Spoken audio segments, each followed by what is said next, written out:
সজাবা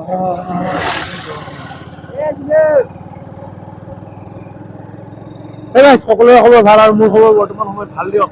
আৰু আমি এতিয়া গৈ আছো খোৱাং। খোৱাং মানে সেই ভাত খোৱা চাহ খোৱা সেই খোৱাং নহয় আৰু খোৱাং নোখোৱাং সেই কথা নহয় দিয়ক। এখন ঠাইৰ নাম হয় ঠাই খোৱাং অৰ্থাৎ ডিষ্ট্ৰিক্ট ডিব্ৰুগড় পৰে। আৰু এনে মৰাণ বুলি ক'লে সকলোৱে মানে বহুত মানুহে চিনি পায় মৰাণ বুলি ক'লে, কিন্তু আমি গৈ আছো তাতে। আৰু কিহৰ কাৰণে গৈ আছো তাকে চাবৰ কাৰণে অলপ ভিডিঅ'টো আৰম্ভ কৰো, শেষলৈকে চাই থাকিব বন্ধুসকল। ইয়াত থকা আজি ৩-৪ দিন হ'লে দিয়ক, আৰু সেয়েহে মানে কি অলপ আমি এই খোৱাং বজাৰখনত বজাৰ কৰিবৰ কাৰণে আহিছোঁ। আৰু বজাৰ কৰাৰ লগতে ইয়াত মানে কি আমি কিতাপে পত্ৰ পাই আছিলো যে গেমন নদী, আৰু গেমন নদীখননো কেনেকুৱা তাকে চাবৰ কাৰণেও আহিলোঁ। আৰু গেমন নদীখন যদিও আপোনালোকে আহি পোৱা নাই, এই ভিডিঅ'টো চালে গম পাব যে কেনেকুৱা কি ধৰণৰ কি কথা। আৰু লগতে আৰু ইয়াত বোলে বহুত ডাঙৰ ডাঙৰ ৰঙালাও বজাৰ আছে। ৰঙালাও বজাৰখন এতিয়া বৰ্তমান আছে নে নাই চাওঁ ৰ'ব। গাইজ আৰু আহি পালোহি খোৱাং বজাৰ। আৰু খোৱাং বজাৰখন যথেষ্ট ডাঙৰ, আৰু তাত মানে কি অলপ বজাৰ কৰিম বুলি ভাবি আছো। আৰু আমাৰ তাৰে নিচিনা নেকি বস্তুৰ দামবোৰ তেনেকুৱা গোটেইখিনি মানে কি জানিবৰ কাৰণে মই আজি বজাৰ কৰিব আহিছো আৰু বাইক লৈ আহিছো। প্ৰথমতে আমি বজাৰ নকৰো দিয়ক, কাৰণ বজাৰ কৰি ল'লে বজাৰৰ মোনাটো আমি লৈ ফুৰাত অসুবিধা হ'ব। কিন্তু আমি এতিয়া গৈ আছো গেমন নদীৰ ফালে, আৰু গেমন নদীখন চোৱাৰ পাছত আমি যাম আৰু বেলেগ চাইডত মানে ঘূৰা ফুৰা কৰি সন্ধিয়া সময়তহে আমি বজাৰখিনি কৰি ঘৰত যাম বুলি ভাবি আছো। ইয়াতে এটা কথা কওঁ যে মানে কি মোৰ ভাষা শুনি ইয়াৰ মানুহে মানে কি হাঁহে মানে এটা কাৰণ যে সিহঁতৰ ভাষাৰ লগত মোৰ ভাষাবিলাক নিমিলে। কাৰণ মই কওঁ আমাৰ কামৰূপীয়া ভাষা আৰু সিহঁতে কয় উজনি অসমৰ ভাষা, আৰু ইহঁতে যিহেতুকে মানে কি একদম কাটি লিখিতটো কয়, সেইটো কাৰণে মানে কি আমাৰ মতে সিহঁতে ভুলকে কোৱাৰ নিচিনা পাওঁ, আৰু সিহঁতৰ মতে মই ভুলকে কোৱাৰ নিচিনা পাওঁ। বৰ্তমান সময়ত আমি ক'ত গৈ আছো, মানে কি মই ক'ত গৈ আছো, ক'ত লৈ গৈ আছে আমাৰ ভাইটিয়ে, কিন্তু মই একো নাজানো। কাৰণ মই চিনিয়ে নাপাওঁ না জেগাগিলা যিহেতুকে চিনি নাপাওঁ, ই চিনি পায় অলপ। আৰু ওচৰৰে যিহেতুকে ই লোকেল দাদা হয়, আৰু মইতো না আনলোকেল বৰ্তমান অসমৰে হয় দিয়ক, কিন্তু মানে কি এই ডিব্ৰুগড় জিলাত নহয়, মই মৰিগাঁৱৰহে না। আৰু সেইটো কাৰণে মানে কি ই চিনি পায় ভাল কৰি। ইয়াক সুধিব লাগিব আৰু ক'ত কি হ'ব আছে। এয়া গাঁওখনৰ নাম কি বোলে এখন মই যাৰ লগত আহিছো মানে সি হ'ল আমাৰ মাহীৰ সৰু ল'ৰাটো, নিজৰ মাহীৰ সৰু ল'ৰা। কিন্তু সি বোলে এই গাঁওখনৰ নাম নাজানে, কিন্তু সিহঁতৰ ঘৰৰ পৰা বেছি দূৰ নহয়। খুব বেছি হ'ব যদি 4-5 কিলোমিটাৰ দূৰত হ'ব, কিন্তু তাকে নাজানে আৰু কি জানিব সি। গাইজ, এই পথাৰখন দেখি মোৰ এটা মনত পৰিল আমাৰ গাঁৱৰ মানে কি আমাৰ অঞ্চলটোৰ কথা মনত পৰিল। কাৰণ এনেকুৱা দিনত আমাৰ তাতে আপোনাৰ মানে কি সৰিয়হ কৰে যিহেতুকে ইয়াতো ঠিক সেইদৰে সৰিয়হ কৰে, কাৰণ ইয়াতো আমাৰ নিচিনাকে বানপানী হয়।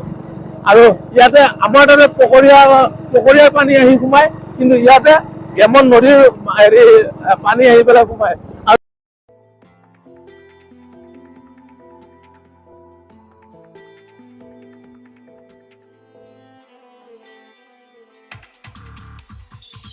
পাহি মেলি ফুলি উঠা এই পৃথিৱী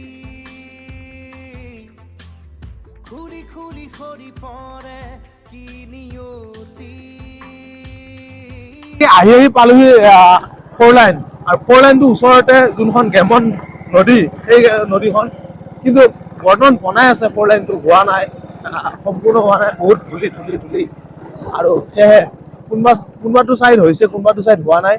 আৰু তাকে আৰু এতিয়া আহি পালো গেমন নদী। এইখনে হ'ল গেমন নদী। নদীখন ইমান ডাঙৰ নহয় দিয়ক, সৰুৱে, কিন্তু একেবাৰে সৰুও নহয় দিয়ক। আৰু ইয়াতে মানে কি কামবোৰ কৰি আছে, দলঙৰ অভাৰব্ৰিজ। আৰু মই জীৱনত মানে কি এইবোৰ জেগাত আহি পোৱা নাছিলো।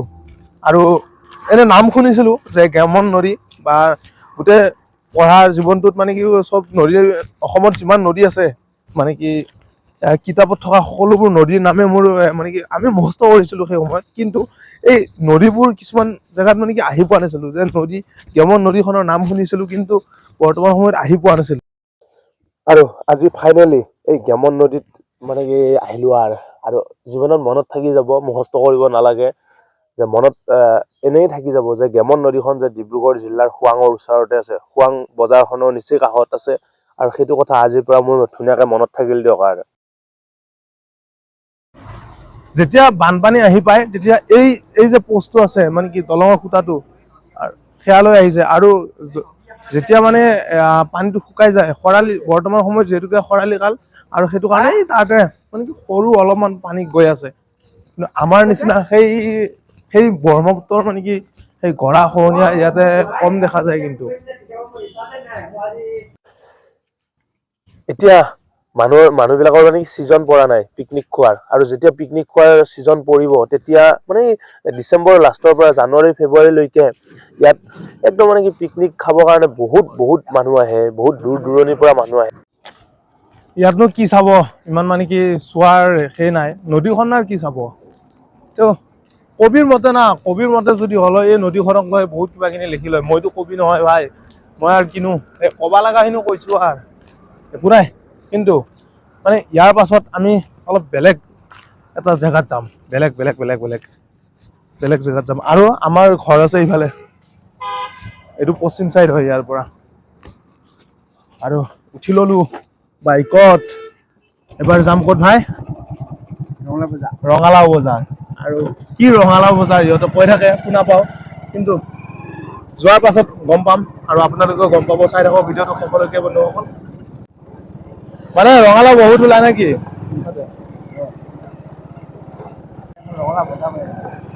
মানে আমাৰ তাত যেনেকুৱাকে এছিয়াৰ ভিতৰত ডাঙৰ শুকান মাছ বজাৰখন আছে, আৰু ঠিক সেইদৰে ইয়াতো এখন মানে কি ডাঙৰ, এই ডিব্ৰুগড়ৰ ভিতৰত ডাঙৰ ৰঙালাও বজাৰ এখন আছে। আৰু কোনো কথা নাই, চাওঁ। আৰু এই মানে ৰঙালাও কেনেকুৱা কি কথা, সকলোবোৰ কৈ আছো এই ভিডিঅ'টোত। আৰু ইয়াৰ পাছতো আমাৰ ঘৰত গৈও দেখুৱাব লাগিব আমাৰ শুকান মাছ বজাৰখন। এছিয়াৰ ভিতৰত শুকান মাছ বজাৰখন আমাৰ ঘৰৰ পৰা 27 কিলোমিটাৰ ওচৰত আছে, আৰু মই দেখুওৱা নাই। আৰু ইয়াৰ পাছৰ ভিডিঅ'টোত ইয়াৰ পাছৰটোত নহয়, 2-3টা ভিডিঅ'ৰ পাছত চাই থাকিব পাৰিব সেই ভিডিঅ'টো। এয়া হ'ল ৰঙালাও এইখনে বজাৰখন। আৰু বজাৰখন ইমান ডাঙৰ নহয়, কিন্তু সৰু। আৰু ৰঙালাওৰ যিহেতুকে অফ চিজন, সেইটো মানে আমাৰ তাতে যিমান ৰঙালাও ওলায় তাতকে কম ওলায়, আৰু সেইটো কাৰণে মানে কি সৰু বুলি কৈছো আৰু আপোনালোকক। এফালেদি খোৱাঙত যাব পাৰে না নাই চৰ্টকাট, আৰু তাতে গৈ আছো আমি। সিফালেদি যাম নেকি?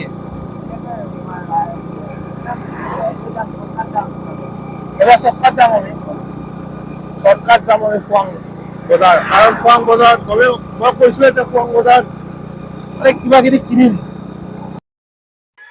এটা তেল ডিপু পালো আহি ৰ'ব, আৰু তেল ডিপুটোত এহাল দম্পতি কি ধুনীয়াকে এই চিমেণ্টেৰে বনাই থৈ দিছে। কি ধুনীয়া, চাওক না, চাওক। এই বাইদেউহঁতে ধান কাটি আহি আছে দিয়ক, আৰু ইফালে কাটিয়ে আছে। আৰু আহি পালোহি এই খোৱাঙৰে মাছ বজাৰখন, আৰু মাছ বজাৰখনতে মাছ লওঁ ৰ'ব। মানে কি মাংস যোৱাকালি খাইছো না, আৰু মাংস খাই ভাল নাপাম আৰু আজি, সেইটো কাৰণে মাছকে ল'ব দিলো। আৰু আলহী মানুহ না, মই যি কওঁ তাকে শুনি মানে শুনবাই লাগিব। আৰু সেইটোৱে মানে লিখিততো ইমান ক'ব নোৱাৰো দিয়ক, গম পাইছেনে? কি ক'ব আৰু উপায় নাই। আৰু লৈ ললো মাছ, আৰু মাছটো মানে কি ৰাতি এয়াই দি চাল আমাৰ ভাতটো, কাৰণ কালি যাম না, আলহী ঘৰত আহি আছো, মাংসই খাই আছো দিয়ক। যোৱাকালিৰ পৰা মানে মাছ মাংস খাই আছো। আৰু ৰঙালাও বজাৰখনত মানে কি ৰঙালাও আৰু মাছ আলু এনেকে খাই মজা পাওঁ মই, আৰু সেইটো কাৰণে মানে ৰঙালাও বিচাৰি গলো, কিন্তু ঠিক তেনেকুৱা মনৰ মতন ৰঙালাও নাপালো। আৰু ৰঙালাও নোপোৱাৰ কাৰণে মাছে আলুৱে কিবা কিবি কৰি খাব লাগিব। আৰু কিনো ক'ব, কাৰণ এতিয়া বৰ্তমান ৰঙালাওটো লাগি আছে গছত, কিন্তু ছিঙিব হোৱা নাই। আৰু ছিঙিব নোহোৱাৰ কাৰণে কিনো ক'ব, আৰু 2দিনমান পাছত খাম। আৰু আমিতো ৰাতি খামে না, এই দিনতে বাইকখনকো অলপমান শুৱাই লওঁ ৰ'ব, কাৰণ বাইকখনৰো বহুত বোলে ভোক লাগি আছে। আৰু ভৰালো ৰ'ব অলপমান তেল ভৰাই ললো। আৰু ইয়াৰ পাছত আমি শাক চবজি বজাৰত মানে কি সোমাব লাগিব, আৰু তাতে কেনেকুৱা কি দাম চাওঁ ৰ'ব। আজিকালি মানে ষ্টেণ্ডাৰ্ডি যদি ভিডিঅ' কৰি থাকোঁ গমে পায় আৰু যে ইউটিউবাৰ এজন আৰু এই ইহঁতে মানে কি আৰু খুব কিবা কিবি ক'লে আৰু কথা ভাল কথা কৈছে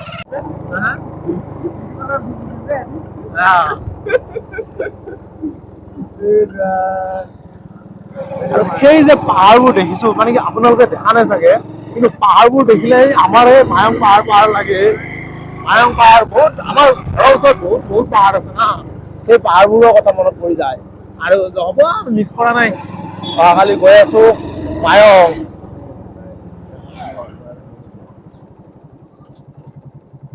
আৰু কিবা কিনি বজাৰ কৰিলোঁ ৰ'ব শাক পাচলি বজাৰ কৰিলোঁ শাক পাচলি বজাৰটো মেইন এইখন হ'ল চব্জি বজাৰ চব্জি মানে কি দোকান এখন আমাৰ তাৰে নিচিনা নহয় দিয়ক কিন্তু কথা নাই ইয়াতে ল'ব লাগিব আৰু বিলাহী উৰহি আলু জলকীয়া পটল ৰঙালাওটো আছে বাৰু